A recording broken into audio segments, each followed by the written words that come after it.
पटना में नीट छात्रा की मौत मामले में बड़ा खुलासा हुआ है। बायोलॉजिकल रिपोर्ट में नीट छात्रा के साथ रेप की पुष्टि हुई है। पुलिस सूत्रों के हवाले से खबर है, छात्रा के अंडरगारमेंट्स में स्पर्म मिले हैं।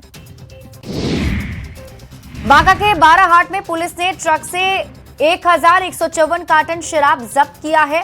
जब्त शराब की कीमत 2 करोड़ रुपए बताई जा रही है। पुलिस ने ट्रक ड्राइवर को गिरफ्तार कर लिया है। झारखंड से शराब की खेप को भेजा जा रहा था।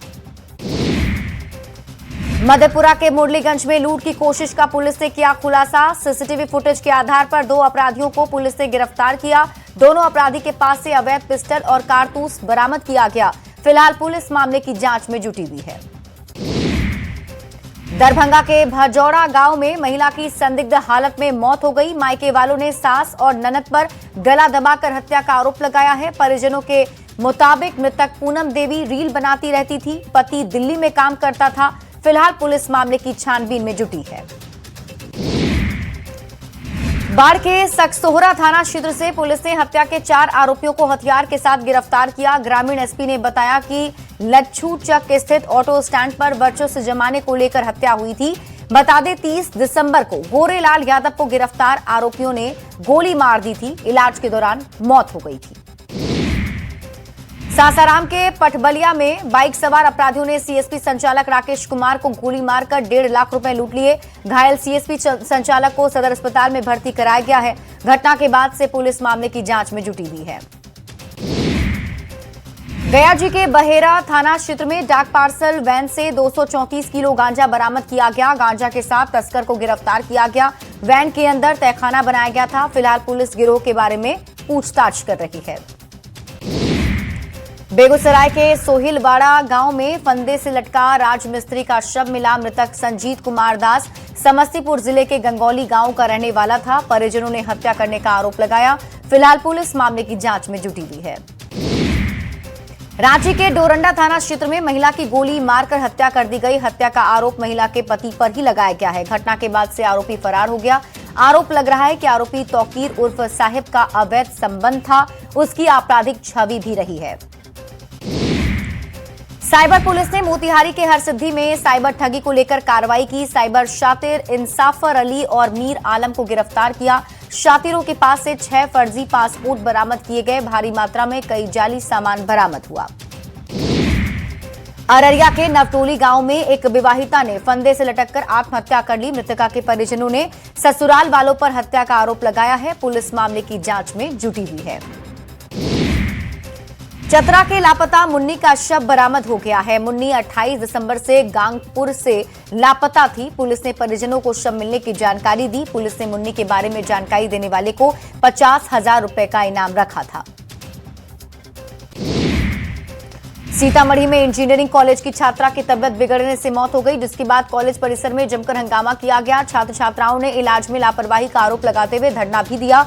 आरोप लगाया कि मेघा की हालत बिगड़ने पर उसे प्रिंसिपल के कार से अस्पताल भेजा जा रहा था, लेकिन रास्ते में इसलिए उतार दिया गया कि कार गंदी हो जाएगी। मधेपुरा कोर्ट ने हत्या के मुख्य आरोपी सुरेश यादव को आजीवन कारावास की सजा सुना दी। 50,000 रुपए का आर्थिक जुर्माना भी लगाया गया। मुरलीगंज में क्रिकेट खेलने के विवाद में वीर नारायण झा की हत्या कर दी गई थी। 2004 में घटना को अंजाम दिया गया था। सीतामढ़ी के एक निजी नर्सिंग होम में मरीज की मौत के बाद परिजनों ने जमकर हंगामा किया। मोतिहारी के पचपकड़ी का रहने वाला एक मरीज को निजी नर्सिंग होम में इलाज के लिए भर्ती कराया गया था, जहां उसकी मौत हो गई। परिजनों का आरोप था कि डॉक्टर की लापरवाही से उसकी मौत हो गई। दानापुर थाना क्षेत्र में पुलिस ने अवैध बूचड़खाने पर बड़ी कार्रवाई करते हुए छापेमारी की है और इस दौरान पुलिस ने बूचड़खाने से 6 से अधिक गाय और बछड़ों को बरामद किया है। छापेमारी के दौरान पुलिस और स्थानीय लोगों के बीच नोकझोंक भी हुई, जिससे माहौल तनावपूर्ण हो गया।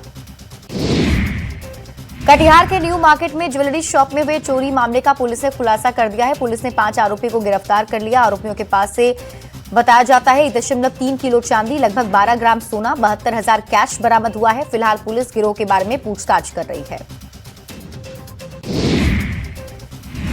रामगढ़ में चोरी के आरोप में 2 ग्रामीणों की पिटाई का मामला तूल पकड़ चुका है। आरोपी दुकान संचालक और भुरकुंडा पुलिस पर लोग भड़के हुए हैं। दोषियों पर कड़ी कार्रवाई की मांग की जा रही है। कांग्रेस और बीजेपी के नेता भी ग्रामीणों के समर्थन में आ गए हैं। भोजपुर के सिकरहटा खुर्द गांव में नकली उत्पाद बनाने वाली फैक्ट्री का खुलासा हुआ है। कई कंपनी का नकली सामान जब्त किया गया। कंपनी के अधिकारियों की जांच में फर्जीवाड़ा का खुलासा हुआ। अशरफ अंसारी के खिलाफ केस दर्ज कर पुलिस मामले की जांच में जुटी हुई है। धनबाद के पाथरडीह मुंगेरिया खटाल में दो गुटों में जमकर मारपीट हो गई। सूचना मिलने पर पुलिस पहुंची और मामले को शांत कराया। दोनों गुटों ने पुलिस से शिकायत की है। बताया जा रहा है कि दोनों पक्षों के बीच किसी बात को लेकर लंबे समय से विवाद चल रहा था। औरंगाबाद के तिलौता बिघा गांव से 5 दिनों से लापता 4 नाबालिग लड़कियों का अब तक कोई सुराग नहीं मिला है। एक लड़की के परिजनों ने बहला फुसलाकर ले जाने का आरोप लगाया। वहीं हिंदू संगठन ने मुस्लिम लड़की पर साजिश का आरोप लगाया है। पुलिस पूरे मामले की जांच में जुटी हुई है। नवादा के मेहसौर अंचल कार्यालय में जमीन के दस्तावेजों से छेड़छाड़ और चोरी के मामले में कार्रवाई हुई। भारत पंचायत के पूर्व मुखिया सांगा संजीत को गिरफ्तार किया गया। सीसीटीवी फुटेज में दस्तावेज दे जाते हुए आरोपी को देखा गया है। सीओ के शिकायत पर पुलिस ने कार्रवाई की। चाईबासा के सारंडा जंगल में 2 दिनों में 17 नक्सली मारे गए। इन 17 नक्सलियों के शवों को जंगल से बरामद कर छोटा नागरा थाना लाया गया। झारखंड की डीजीपी तदाशा मिश्रा चाईबासा पहुंची और ऑपरेशन में शामिल अधिकारियों और जवानों से मुलाकात की। पूरे अभियान की जमकर सराहना की। नक्सलियों से हिंसा का रास्ता छोड़ने की अपील की गई। रांची के सदर थाना क्षेत्र में सेना के फायरिंग रेंज में भीषण आग लग गई। सेना की इस फायरिंग रेंज में आग लगने से अफरा तफरी का माहौल बना रहा। रेंज में काफी संख्या में खराब टायर रखे थे और आग इन्हीं टायरों में लग गई। इससे आसमान पूरी तरह धुएं के आगोश में लिपटा नजर आया। पटना के दनड़ा गांव में झोपड़ी में आग लगने से 2 बच्चों की मौत हो गई। आग लगने की वजह शॉर्ट सर्किट बताई जा रही है। पुलिस मामले की जांच में जुटी है। परिजनों ने प्रशासन से मुआवजे की मांग भी की। अरवल के बीआरसी इटवा में संचालित स्कूल के कमरे में आग लगने से छात्र बुरी तरह झुलस गया, जिसके बाद छात्र को गंभीर हालत में पटना रेफर किया गया। स्कूल में निर्माण चल रहा है, जिसके चलते बीआरसी भवन में बच्चों की पढ़ाई कराई जा रही थी। पटना के अटल पथ पर बड़ा हादसा होने से टल गया। मरीज को लेकर जा रही एम्बुलेंस में आग लग गई। एम्बुलेंस में सवार मरीज की जान बच गई। दूसरे एम्बुलेंस से मरीज को पीएमसीएच भेजा गया। जामताड़ा के कर्माटांड़ थाना क्षेत्र में सड़क हादसे में युवक की मौत हो गई। हादसे से नाराज लोगों ने सड़क जाम कर प्रदर्शन किया है। परिजनों ने प्रशासन से मुआवजा देने की मांग की। प्रशासन की ओर से मृतक गुड्डू रवानी के परिवार को मदद का भरोसा भी दिया गया है। मुंगेर के बैजलपुर में ट्रक और बाइक के बीच जोरदार टक्कर हो गई। हादसे में बाइक सवार युवक की मौत हो गई। युवक मजदूरी करने के लिए खड़गपुर जा रहा था। परिजनों ने आरोपी ट्रक ड्राइवर पर कार्रवाई की मांग की है। औरंगाबाद में तेज रफ्तार ऑटो पलटने से छात्र की मौत हो गई। घटना मदनपुर थाना क्षेत्र के कठवर टोला बंगला के पास की है। घटना के दौरान छात्र कोचिंग पढ़ने के लिए जा रहा था। हादसे में घायल 2 छात्रों को अस्पताल में भर्ती कराया गया है। कर्पूरी ठाकुर की जयंती पर तेजस्वी यादव ने हमला बोला। कहा कि कर्पूरी ठाकुर के विरोधी आज सत्ता में। इस पर जेडीयू ने पलटवार किया है और पूछा कि लालू प्रसाद ने कर्पूरी ठाकुर का अपमान किया, उसका जवाब कब देंगे। पूर्व कांग्रेस नेता शकील अहमद ने राहुल गांधी पर बड़ा हमला बोला। उन्होंने कहा कि राहुल गांधी सबसे डरपोक और इनसिक्योर नेता हैं। राहुल गांधी को कांग्रेस में मजबूत नेता पसंद नहीं। खड़गे सिर्फ नाम के कांग्रेस अध्यक्ष हैं। लिट्टी विथ मांझी कार्यक्रम में सीएम नीतीश कुमार शामिल हुए। मांझी आवास पर दोनों नेताओं की मुलाकात हुई। दोनों के बीच कई मुद्दों पर बातचीत हुई। मंत्री विजय चौधरी भी मौजूद रहे। पलामू सांसद विष्णु दयाल राम की अध्यक्षता में जी रामजी विकसित भारत रोजगार गारंटी को लेकर जानकारी दी गई। सांसद ने कहा कि योजना से गरीबों को सीधे लाभ मिलेगा। पहले 100 दिन का काम मिलता था, लेकिन अब 125 दिन का काम मिलेगा। बीजेपी नेताओं ने जी रामजी योजना की सराहना की। नीट छात्रा की मौत पर खेसारी लाल यादव ने सोशल मीडिया पोस्ट कर घटना को दुखद और चिंताजनक बताया। उन्होंने कहा कि यह मामला कई सवाल खड़े करता है। सरकार को निष्पक्ष, पारदर्शी व उच्च स्तरीय जांच करानी चाहिए ताकि सच्चाई सामने आए और न्याय पर भरोसा बना रहे। सीएम नीतीश की समृद्धि यात्रा के तहत वैशाली पहुंचे सीएम ने 54 करोड़ की 25 योजनाओं का शिलान्यास किया और 98 करोड़ की 103 योजनाओं का उद्घाटन किया। जीविका दीदियों के स्टॉल का भी सीएम ने जायजा लिया है। बीजेपी प्रदेश अध्यक्ष संजय सरावगी ने कांग्रेस पर हमला बोला। कहा, कांग्रेस के विधायक एक कार में भी बैठेंगे तो सभी सीट फुल नहीं होगी। अगर कांग्रेस के विधायक टूटकर किसी दूसरे दल में जा रहे हैं तो इस पर वो कोई टिप्पणी नहीं करना चाहते हैं।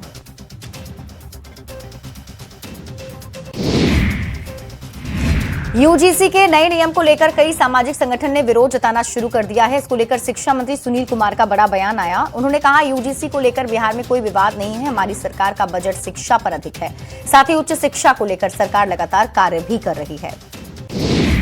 निकाय चुनाव की तैयारी को लेकर अपनी दलों ने अपनी तैयारियां शुरू कर दी है। इसी कड़ी में कांग्रेस कार्यालय में पॉलिटिकल अफेयर कमेटी की बैठक हुई। बैठक में फैसला लिया गया कि कांग्रेस निकाय चुनाव में सिर्फ एक ही कांग्रेस से समर्थित कार्यकर्ता चुनावी मैदान में उतरे।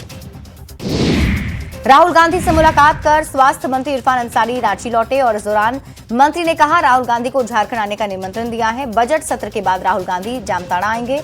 मुख्यमंत्री हेमंत सोरेन और कल्पना सोरेन के बारे में भी राहुल गांधी से बात हुई है। भारत रत्न जननायक कर्पूरी ठाकुर की 102वीं जयंती पर मुख्यमंत्री नीतीश कुमार कर्पूरी ग्राम पहुंचे। सीएम ने प्रतिमा पर माल्यार्पण किया। डिप्टी सीएम सम्राट चौधरी, विजय कुमार सिन्हा सहित कई नेता मौजूद रहे। समारोह में कृषि कल्याण राज्य मंत्री रामनाथ ठाकुर की 2 पुस्तकों का विमोचन भी किया गया। पूर्णिया में भारत रत्न जननायक कर्पूरी ठाकुर की 102वीं जयंती मनाई गई। कार्यक्रम में मंत्री लेसी सिंह समेत कई नेता शामिल हुए। मंत्री लेसी सिंह ने कहा कि कर्पूरी ठाकुर के सच्चे हिमायती मुख्यमंत्री नीतीश कुमार हैं और उन्हें भी भारत रत्न मिलना चाहिए। केंद्रीय मंत्री जीतन राम मांझी की तरफ से लिट्टी विथ मांझी कार्यक्रम का आयोजन किया गया, जिसमें उप मुख्यमंत्री सम्राट चौधरी शामिल हुए। लिट्टी विथ मांझी कार्यक्रम में हम पार्टी के नेताओं के साथ साथ बड़े चेहरे भी शामिल हुए। उप मुख्यमंत्री सम्राट चौधरी ने कहा कि जीतन राम मांझी हम लोगों के अभिभावक हैं। जेडीयू विधायक श्याम रजक ने आरसीपी की घर वापसी पर बड़ा बयान दिया। उन्होंने कहा कि मुख्यमंत्री नीतीश कुमार में विश्वास और आस्था रखने वाले सभी लोगों का पार्टी में स्वागत है। श्याम रजक ने कहा, जेडीयू हमेशा ऐसे लोगों का सम्मान करता है। चुनाव में हार को लेकर दिए अपने बयान पर आरजेडी के विधायक भाई वीरेंद्र अभी भी कायम हैं। आरजेडी कार्यालय पहुंचे भाई वीरेंद्र ने कहा, मैंने जो कहा सच कहा है और उस सब बयान पर अभी भी कायम हूं। जिन लोगों को 3 जिला कैमूर, रोहतास और सासाराम की जिम्मेदारी दी गई थी, उन्होंने टिकट बेचा, जिसकी वजह से आरजेडी की हार हुई। राष्ट्रीय स्वयं सेवक संघ के प्रमुख Mohan Bhagwat carnival banquet hall में आयोजित संवाद कार्यक्रम में शामिल हुए। यहां उन्होंने जनजातीय समाज के प्रमुख लोगों से मुलाकात की और समाज की चिंताओं को समझने की कोशिश की। इस दौरान आरएसएस की ओर से किए जा रहे सामाजिक कार्य और उनके उद्देश्यों को भी उन्होंने सामने रखा। लंदन दौरे पर सीएम हेमंत सोरेन से जिंदल समूह के प्रतिनिधियों ने मुलाकात की। रांची में 2 जनवरी 2026 को मुख्यमंत्री से नवीन जिंदल की बातचीत हुई थी। उसी को आगे बढ़ाते हुए नवीन जिंदल समूह और झारखंड सरकार के बीच सहयोग को और मजबूत करने पर चर्चा हुई। जेएमएम विधायक दशरथ गागराई का नया लुक सामने आया है। गाने में हीरो के रोल में विधायक जी नजर आ रहे हैं। नशा चढ़ाओ जान गाने में हीरो के रोल में विधायक जी देखने को मिलेंगे। बता दें, खरसावा से दशरथ गागराई विधायक हैं। विधायक दशरथ गागराई के वीडियो पर बीजेपी ने कड़ी प्रतिक्रिया दी। बीजेपी ने कहा, झारखंड में पूरा सिस्टम नशे में चल रहा है। जमीन लूट, कोयला लूट और अपराध का नशा तो सुना ही था, अब अश्लील आइटम सॉन्ग पर भी विधायक जी के अभिनय का नशा सामने आ गया है। हजारीबाग के BSF training centre Meru camp में रोजगार मेले का आयोजन किया गया। इसमें शामिल केंद्रीय मंत्री अन्नपूर्णा देवी ने चयनित 463 में से 223 अभ्यर्थियों को नियुक्ति पत्र सौंपा। पीएम मोदी ने भी दिल्ली से 61,000 से अधिक सफल अभ्यर्थियों को वर्चुअल रूप से नियुक्ति पत्र सौंपा। मुंगेर पुलिस ने एक बार फिर लोगों के चेहरों पर मुस्कान लौटा दी। पुलिस अधीक्षक सैयद इमरान मसूद ने एक कार्यक्रम आयोजित कर 96 लोगों को उनके खोए हुए मोबाइल फोन लौटाए। खास बात यह रही कि मोबाइल पाने वालों में सिर्फ मुंगेर ही नहीं बल्कि जिले के बाहर के लोग भी शामिल थे। पटना सिटी के विभिन्न गंगा घाटों पर मां सरस्वती की प्रतिमाओं का विसर्जन जारी है। लॉ कॉलेज, गायघाट, भद्रघाट, खाजे कला समेत सभी घाटों पर प्रतिमा का विसर्जन किया जा रहा है। सुरक्षा को देखते हुए पुलिस और एसडीआरएफ की टीम भी तैनात रही। सड़क और घाटों पर पेट्रोलिंग जारी है। लोहरदगा में जिला परिषद अध्यक्ष का चुनाव संपन्न हो गया। सुखदेव उरांव निर्विरोध चुने गए। पूर्व अध्यक्ष रीना कुमारी के इस्तीफे और अविश्वास प्रस्ताव के बाद यह सीट खाली थी। सुखदेव उरांव ने कहा कि उनकी पहली प्राथमिकता जिले का विकास होगा। पटना सिटी में सरस्वती पूजा मूर्ति विसर्जन को लेकर जिला प्रशासन पूरी तरह अलर्ट है। डीएम के निर्देश पर पटना सिटी के विभिन्न इलाके में बिहार पुलिस, बीएमपी और अर्धसैनिक बल ने फ्लैग मार्च भी किया। फ्लैग मार्च कर लोगों को सुरक्षा का एहसास कराया। अति संवेदनशील क्षेत्र होने के कारण सुरक्षा के कड़े इंतजाम किए गए हैं। सीसीएल कुजू एरिया के कर्मा आउटसोर्सिंग कोयला खदान खोलने को लेकर प्रबंधन और रैयतों के बीच बातचीत हुई। बैठक में सीसीएल के महाप्रबंधक और मजदूर संगठन के नेताओं ने भाग लिया। सहमति बनी कि कंपनी नियम के अनुसार मुआवजा, पुनर्वास और रोजगार दिया जाएगा। सालाना 10 लाख टन उत्पादन का लक्ष्य तय किया गया। धनबाद के गोल्फ ग्राउंड में 77वें गणतंत्र दिवस के मुख्य समारोह को लेकर जिला प्रशासन ने तैयारियां तेज कर दी। डीसी आदित्य रंजन और एसएसपी प्रभात कुमार ने परेड और झांकियों का जायजा लिया। दोनों ने कमियों को दूर करने का निर्देश दिया है। बता दें कि गोल्फ ग्राउंड में 20 जनवरी से ही परेड का रिहर्सल किया जा रहा है। गणतंत्र दिवस से पहले संदिग्ध गतिविधियों की आशंका को लेकर भारत नेपाल सीमा की सुरक्षा बढ़ा दी गई। इंडो नेपाल बॉर्डर पर सुरक्षा एजेंसियों को हाई अलर्ट पर रखा गया है। नेपाल बॉर्डर से आने वाले लोगों की तलाशी ली जा रही है। खुफिया रिपोर्ट के बाद सुरक्षा एजेंसियां पूरी तरह अलर्ट है। जम्मू कश्मीर के डोडा में शहीद हुए जवान हरिराम कुंवर का भोजपुर जिले के महुली घाट पर अंतिम संस्कार किया गया। बड़े बेटे प्रियांशु ने अपने शहीद पिता को मुखाग्नि दी। बता दें कि जम्मू कश्मीर के डोडा में ऑपरेशन के लिए जाते समय जवानों की गाड़ी करीब 200 फीट गहरी खाई में गिर गई थी, जिसमें हरिराम के साथ 10 जवान शहीद हो गए थे। नीट छात्रा की मौत मामले में अधूरे दस्तावेज जांच में रोड़ा बन रहे हैं। एम्स के फोरेंसिक विभाग अध्यक्ष ने एसआईटी पर गंभीर आरोप लगाए। न्यूज 18 से बातचीत में कहा कि देर से दस्तावेज मिलने पर रिव्यू में देरी हो रही है। रांची में जवान अजय लकड़ा का सैन्य सम्मान के साथ अंतिम विदाई दी गई। शहीद जवान का पार्थिव शरीर घर पहुंचते ही पूरा गांव मातम में तब्दील हो गया। उनकी मां, बहन और भाई सहित परिवार के लोगों ने भावभीनी श्रद्धांजलि अर्पित की। रांची एयरपोर्ट में सैन्य अधिकारी और वित्त मंत्री ने भी शहीद को श्रद्धांजलि दी। बोकारो यूजीसी के द्वारा एससी, एसटी और ओबीसी छात्रों को संरक्षित करने के लिए बनाए कानून का विरोध शुरू हो चुका है। इसका विरोध सवर्ण समाज ने किया। इसे सवर्ण समाज के लिए काला कानून बताया जा रहा है। बोकारो में सवर्ण समाज के छात्र और युवकों ने बैठक कर काले कानून का विरोध किया। देवघर नगर निगम के सफाई कर्मियों की हड़ताल जारी है। बकाया वेतन और पीएफ को लेकर नगर निगम के सभी कर्मचारी हड़ताल पर हैं। कर्मचारियों का कहना है कि जब तक बकाया पूरा नहीं किया जाता है तब तक हड़ताल जारी रहेगा। नगर निगम के पास करीब 2 करोड़ रुपए का पीएफ बकाया है और 2 महीने से वेतन नहीं मिला है।